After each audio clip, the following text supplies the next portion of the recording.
Hello guys, kumusta kayo? Medyo makulimlim ang panahon, sana umulan na. Grabe ang init, ang alinsangan, hindi. Dito ulit tayo ngayon sa ating farm, dito sa ating papayahan. So ngayon, eto nga, may dala-dala ulit akong punla. Ayan o, itatanim ko mamaya. Pero ngayon, magdidilig muna tayo.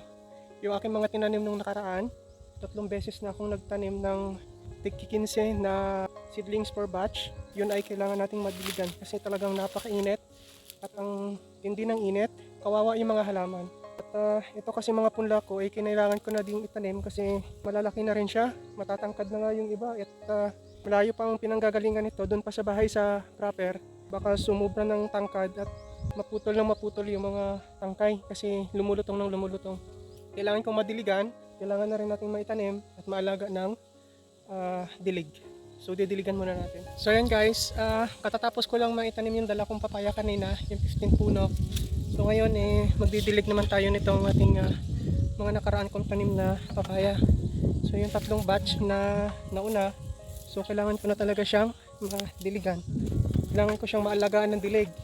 At least tuwing umaga. Pero ang pagdidilig guys, the best talaga na pagdidilig is sa hapon. Dapit hapon or yung patakip silim. Kasi yun yung pinakamainam sa halaman para makareceive ng lamig sa katawan. Kasi kapag sa hapon mo siya diniligan sa pahapon, paggabi kasi mas matagal yung talab niyan sa katawan nila.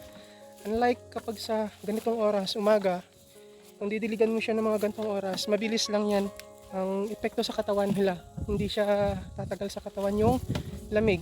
Mas maganda talaga kung patakip silim at paggabi kasi sa gabi wala namang sikat ng araw, kundi lamig ng temperature ang meron sa gabi. Kaya yung tubig is matagal ang kapit sa lupa. So ayan. So dito ako umiigib. Ito, may hagdan dito. Ginawan ko ng hagdan kahapon. Kasi ang hirap maghakbang kapag may bitbit. So yan, ginawan ko ng hagdan. So ito yon. Dito ako kumukuha ng tubig dun sa baba lang nung pinaganihan ko ng gabi dito. Ayan o. So hinarangan ko lang siya. Malalim na yan. So ayan yung gabi guys. So, yan mga bagong tanim ko lang din ulit yan na gabi. So ayan. Diyan ko din tinanim yung petchay. At yan. So yan. Ilulublog ko lang to. Hindi naman napupuno. Kalahati lang pero at least okay na. So kukunti na lang yung sasandukin ko. So yan.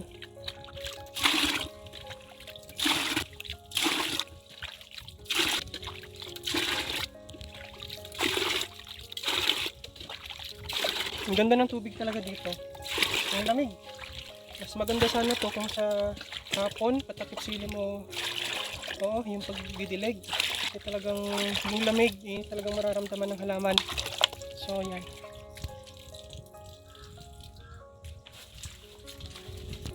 Ang bigat lang, ang hirap lang pagpaahon kasi maibit-bit. Ang bigat na itong timba.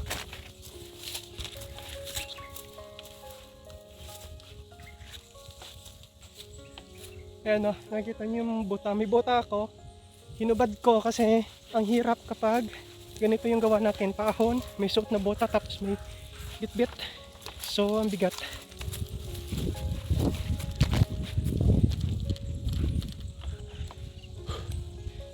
Bigat. So yan. So itong dinidiligan guys, ito yung mga tinanim ko kahapon. Tapos yung mga nakaraang linggo andun sa taas. So yon ay didiligan pa rin natin. At ngayon talagang antindi pa rin ng init.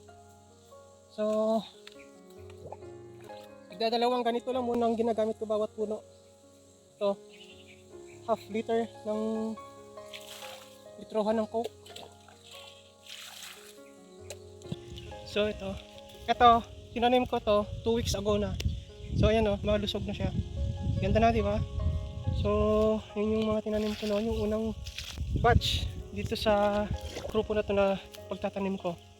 So ito din yung in-upload ko nung nakaraan, nung nag-upload ako ng pagtatanim. Yan, sila yon. Ito naman, so look guys, ganito oh. Ganito yung mangyayari. Tingnan nyo to oh. Tingnan nyo yan. So kapag hinayaan ko kasi na tumangkad yan, eto naputol, 'di ba? Kasi payat, na matangkad, tas malutong pa yung katawan niya, kaya naputol. So ganyan yung mangyayari, kaya inagapan ko din na matanim na since mainit ngayon, kasi once na makatikim yan ng direct sunlight, ano yan, ano bang tawag doon? Pupunggok or papandak. So ganyan yung mangyayari. Makikita nyo to, di ba? Yan, matangkad din to. Pero ngayon, nung maitanim na siya, na bilad na siya sa init, pumandak na siya. Pandak na malaki yung puno. So, di ba, makikita nyo, ganyan yung karakteristik ng papaya pag galing sa punla at kapag naitanim mo na. Ito, yung tinanim ko kahapon, tingnan nyo to. Ito, ang tangkad. Di ba? So yan, ang tangkad. Oh, naputol pa nga itong mga dahon, no. Pero tingin ko, dahon lang naman siya. Hindi pa naman yung pinaka talbos niya ang naputol. So ganyan ang mangyayari. Kapag ito nabilad sa araw, ano lang yan, lalaki na lang yung puno niya. Tapos hindi na yan ganun tatangkad ng tatangkad kasi gagapa na lang yan. So ganyan yung mangyayari dyan. So, may mga sample pa ako dito. Ito yung first batch ko na tinanim. Ito. So ayan, matangkad ito nung tinanim. Ayan o, payat yan ng puno nung tinanim. Pero ngayon, ayan o, pandak siya na magapat na yung dahon niya. Di ba? So malaki na yung puno niya. Ganon din ito. So, ganyan din yan. Ganon din yan. So, ganon at ganon yung mangyayari dyan. Ito o.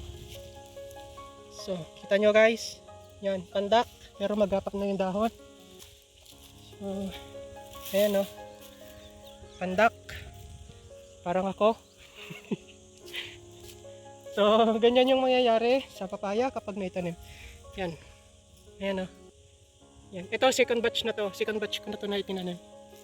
So, ayan guys yung mangyayari sa kanila kapag yan ay naitanim na sa doon talaga sa field na dapat pagtatamnan nila. Gagapa na yan. So, yan yung characteristic ng papaya. So, kaya kailangan din na ngayon, sa panahon ngayon, ay talagang madiligan, makatikim ang katawan ng kunting lamig, at wag naman talagang puro init at talagang bibigayan, mamamatay at mamamatay. So, kailangan talaga nating bigyan ng kahit papano kunting suporta para yung puno niya ay mag-create ng maraming ugat. So, yan. Ganyan yung nangyayari kapag napuputol. So wala naman issue doon kapag yan ay naputol. Ang iba pa nga yan, mas pabor pa nga yan kasi yung puno niyan lalong lalaki at magki-create ng maraming sanga. Pero hindi yun maganda guys kapag nagkakaroon siya ng maraming sanga. Kaya katulad nito, dalawa na yung sanga niya. Ngayon kapag nagtagal yan, kung sino yung malusog sa dalawa, yun ang iiwan ko, yung payat, siya yung tatanggalin ko. Ipupruning, kailangan natin i-pruning. So yan.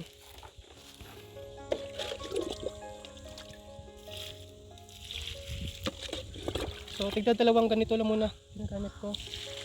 Ang ano lang, pang support lang. Kasi talagang grabe. Kung tayo nga, di ba, mga tao, suko sa init. At nga tayo nasa loob lang ng bahay, di ba? Kapag yung humid lang ang ano natin nagsisigaw na tayo sa sobrang init How much more pa kaya na sila, di ba? So sila yung nasa open field. Sila yung nakaka-receive ng direct sunlight. So, ayan.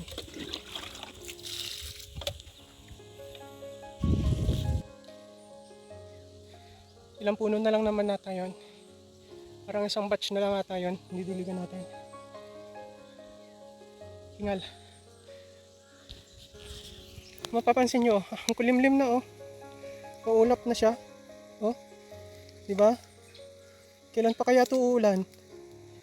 Ayan di ba no? Buti na lang at mahangin. Kasi minsan dito, wala talagang kahangin-hangin. Kahit tahimik na mga puno na yan.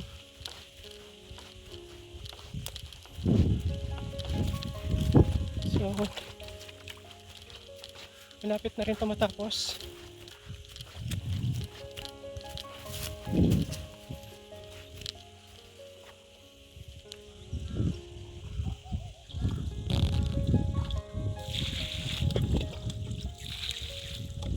lamig ng tubig. Laking tulong na rin to sa kanila, at least hindi maghapon na talagang pigang yung lupa. So kawawa, ay naaawa sa mga halaman. So kapag umulan naman, hindi naman na natin ito gagawin. So ang gagawin na lang naman natin ay ang kontrolin ang damo.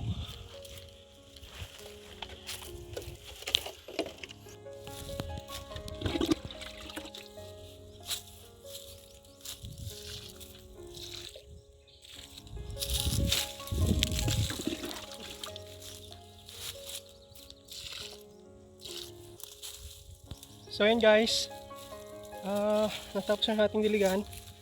So ayun, sana ay nakatulong sa kanila, no? At tuloy na lumaki at bumerde at lumaki yung katawan at gumapa. So yun lang muna guys, and see you in our future vlogs. Please keep supporting me by playing all my uploaded videos both in my Facebook and YouTube page. Ayun ay pinasasalamatan ko sa inyo. Thank you. Bye.